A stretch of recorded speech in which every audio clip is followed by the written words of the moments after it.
En marge de la visite du Premier ministre Manuel Valls à Nantes, une centaine de personnes s'est rassemblée ce matin place du Bouffay à l'appel du collectif Nantes Révoltée.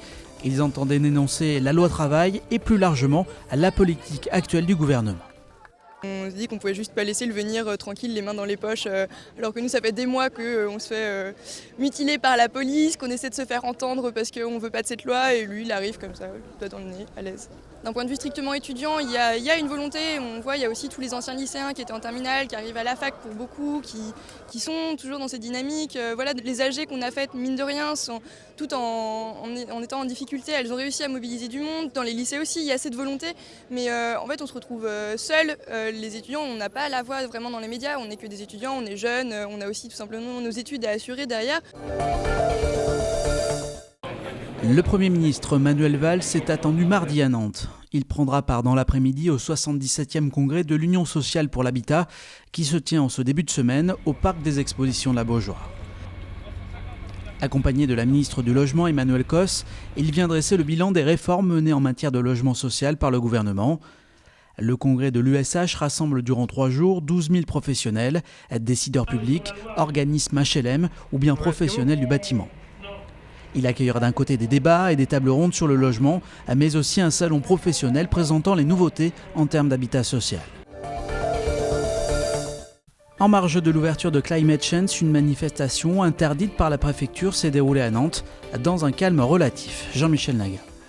Entreprises, ONG, fondations, une cinquantaine d'acteurs de la société civile viennent proposer leurs solutions contre le dérèglement climatique. L'association La Ressourcerie de Lille travaille par exemple à la réutilisation d'objets du quotidien. L'idée, c'est de pouvoir aussi prendre un peu des contacts et parler de cette initiative-là pour pourquoi pas essaimer un petit peu ces idées-là sur le territoire. C'est pas que quelque chose de marginal, maintenant les tendances de consommation ont évolué. On est une association, on travaille sur le réemploi, on est professionnel, on a les épaules du coup pour gérer ce type d'activité.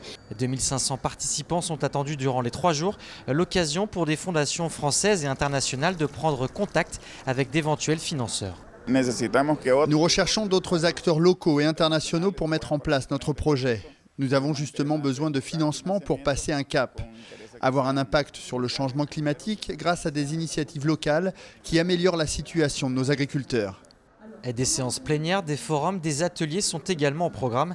Le laboratoire des initiatives nantaises doit valoriser les projets des acteurs locaux. Chacun parle de ce qu'il fait et ensuite voir comment ça peut être amélioré et comment on peut créer des synergies, des partenariats. C'est 70% en fait des actions engagées pour le climat, c'est la société civile, de par eux-mêmes, sans forcément une impulsion des États. Une société civile qui espère bien peser sur les discussions de la COP22 prévues dans 2 mois à Marrakech.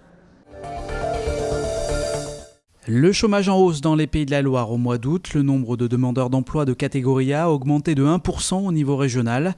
En Loire-Atlantique, la hausse est de 1,5% en un mois. On dénombre 65 500 demandeurs d'emploi de catégorie A dans le département. Les habitants de la zone du futur aéroport sont-ils vraiment expulsables ? Non, selon certains d'entre eux, qui demandent des éclaircissements à la société Aéroport du Grand Ouest. Les habitants de la ZAD l'assurent, certaines expulsions prévues cet automne ne seraient pas légales. En effet, aucun avis d'expulsion ne leur a été notifié par la justice, ce qui les empêche donc de se défendre ou de demander des délais. Pour cette soixantaine d'habitants et leur avocat, Aéroport du Grand Ouest ne respecte pas le droit au logement. Normalement, ce qui se fait couramment, c'est de convoquer les gens, de les informer, les notifier de leur expulsabilité, de les informer qu'ils ont des recours à leur disposition ou que l'expulsion se fera dans tel délai. Ensuite, ils reçoivent une notification et ensuite éventuellement un huissier, etc., etc.